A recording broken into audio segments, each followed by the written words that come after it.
The Paperweights project is a project that actually started in the greenlab in 2018, I think. I kind of started with the point of, like, when I moved to Berlin, I saw this huge amount of paper everywhere in the city. And I was really surprised by that because I have never seen so much paper like around poles as advertisements.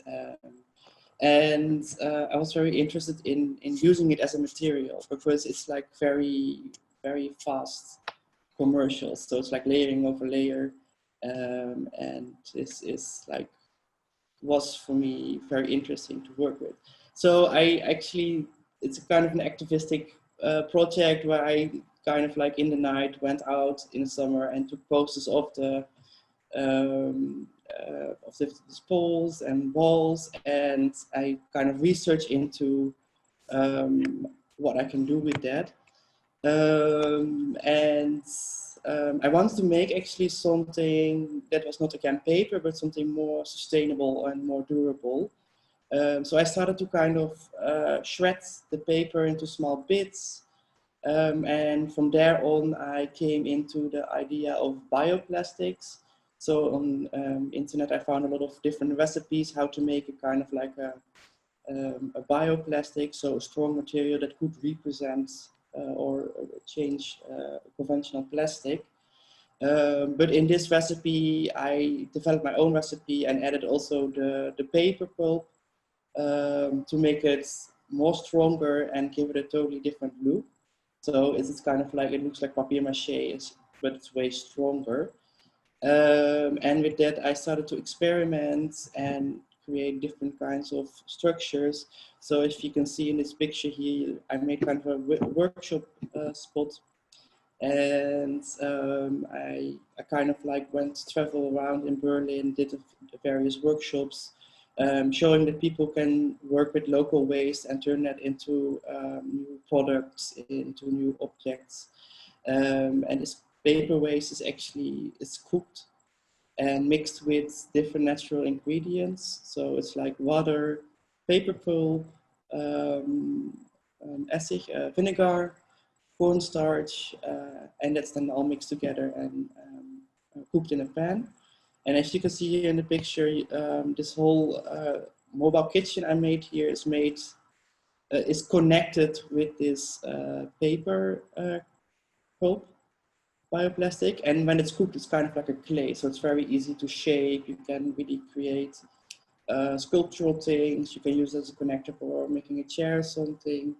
And from that point on, I started also to make furniture pieces using different existing templates.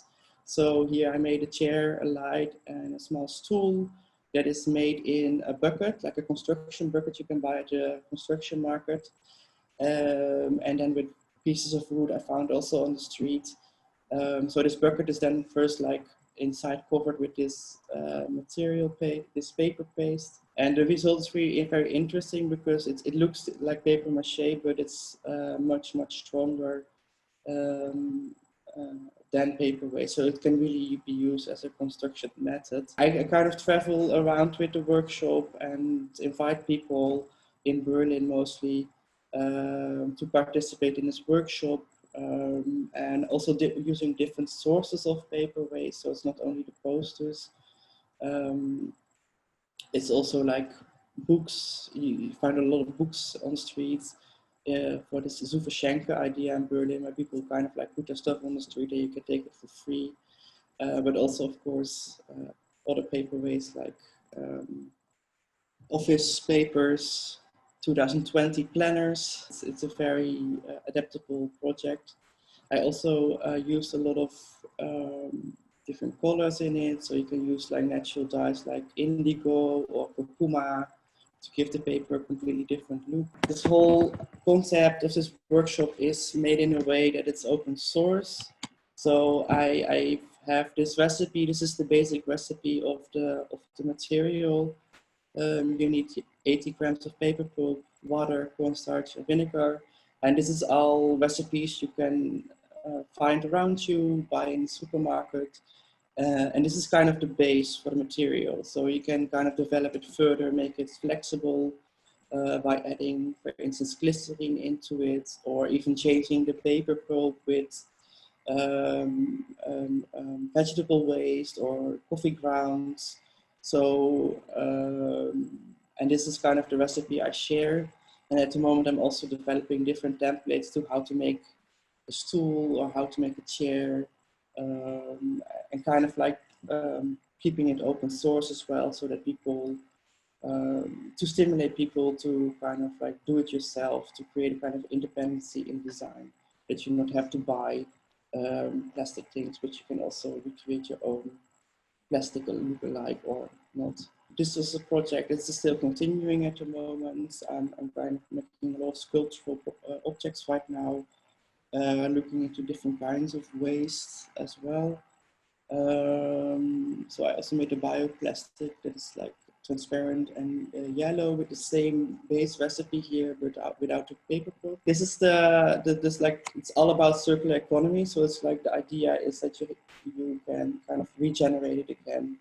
And of course, this bioplastic paper waste project is, or this clay is all natural. So it means when you build something and put it in the trash or in water, it kind of dissolves again into paper pulp and you can reuse it again. So it's also thinking about like creating stuff that doesn't last forever, like plastic, conventional plastic. So if you, for instance, put this furniture outside or close to anything where it's like wet, it can dissolve very fast. So it's not really like water resistant yet. I mean, I coat it with different kinds of natural oils, like linseed oil, to kind of coat it a bit against water. But that's also the whole idea of like this regeneration, that it's like easy to biodegrade. The other project I did is this is my master graduation called New Blue. And I've graduated last year in the textile and surface design department in weißensee. And here I focus as well on circular economy in the fashion industry. And I started kind of like with the idea of like looking at what is the most polluting industries in the world right now in textiles. And I soon figured out that cotton is a very problematic resource. And I wanted to focus on a specific topic, so I kind of looked at jeans. At the time, I was also working at a charity organization where they collect a lot of donations for the homeless of Berlin. And a lot of their donations not usable because they're like worn out. A lot of jeans as well, like they smell or like they're really like completely ripped off. So you cannot really give them away again. And I started with like this jeans as the material input, and this material I kind of like put it into pieces and then shredded it with water to get a more fibrous effect. And the first approach, what I actually started to do is like sew the small pieces really together with a sewing machine. It was very labor intensive. But at one time, I was really happy with the result. It became a completely new aesthetic in jeans. Like it's like sewn together. It looks very handcrafted in a way. And this is kind of like the starting point of the whole project. So I researched into, okay, how can you do this in a more industrial approach with a bigger scale? So I was looking into embroidery machines. And there I started with different kind of grids I've designed to embroider over the jeans fibers in different sizes to look what is the most sustainable approach and how is it more durable. So like when is the textile strong enough to be again a jeans or something, or like a furniture piece, like a textile for a couch or something. And I experiment also with other different materials. So like leftover fabrics from the fashion department. This is the red one you see in this clip. But mainly I focus on the jeans. The whole idea is like circular economy and starting with the jeans and ending with the jeans.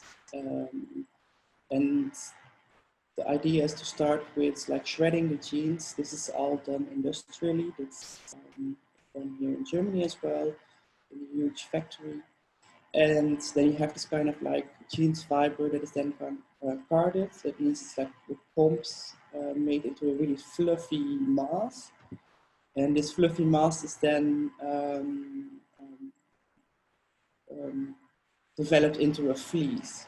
So it's like a denim fleece. It looks a bit like this mala fleece, but then completely blue, also by the denim. But this fleece is not really just durable yet. It's very weak, so you can just pull it out of apart because it's not really good bonded. And there is actually where then the embroidery comes in. The embroidery, what happens there is actually kind of like applied on the fleece to reinforce the textile, so to give it extra strength. And the nice thing about this embroidery is that it's immediately embroidering the cutting pattern of the jeans. So no leftover pieces of fabric are embroidered, meaning that if you put this embroidered jeans fleece then in water, the unembroidered fleece kind of dissolves, and you can use that again as a raw resource, so it goes back into the loop. And then what you have left over is actually this jeans parts that are very easy then to sew together. And this is kind of like the jeans that comes out and can be sold in the future. And the idea is then as well, like when this jeans is like worn out, you can patch it up again with the same techniques of embroidery and keep it kind of like in the line. And if it's really like at the end of its life cycle, it can really easily shred it again industrially and then again bond it into a jeans fleece. So this is how the fleece looks like. This is very weak as well. You can see also like a lot of different colors in it. They just really recycle the whole jean, so they can separate different kinds of material sources, like the rivets, plastic buttons, sequins and stuff. There's all kinds of stuff in it. They can really easily separate that, or like easy, it's very complicated, but very interesting to look at. And this is then embroidered with this grid. It's like a cross grid, X, Y, Z, S. That kind of keeps then the textile together. So here's like kind of like an overview of the exhibition I did for my master. So you see kind of like the whole production line of how it starts with like collecting jeans at different collectors, charity organizations, then it's like shredded and bonded into a fleece. In the back on the wall you see like the whole research I did with samples. And this is actually the outcome. I made two kinds of jeans. This one is an industrial developed textile. And I made another one. This is more like handcrafted. So here I shredded jeans myself and developed the fleece myself before it got embroidered.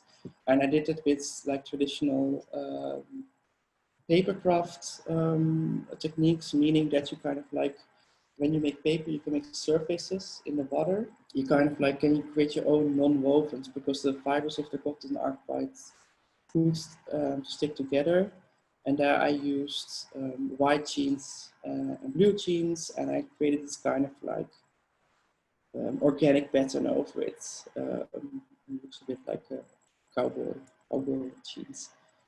So there's kind of like two different looks here. One is more looking into the handcraft way, like it's very labor intensive, showing kind of like a more personal approach.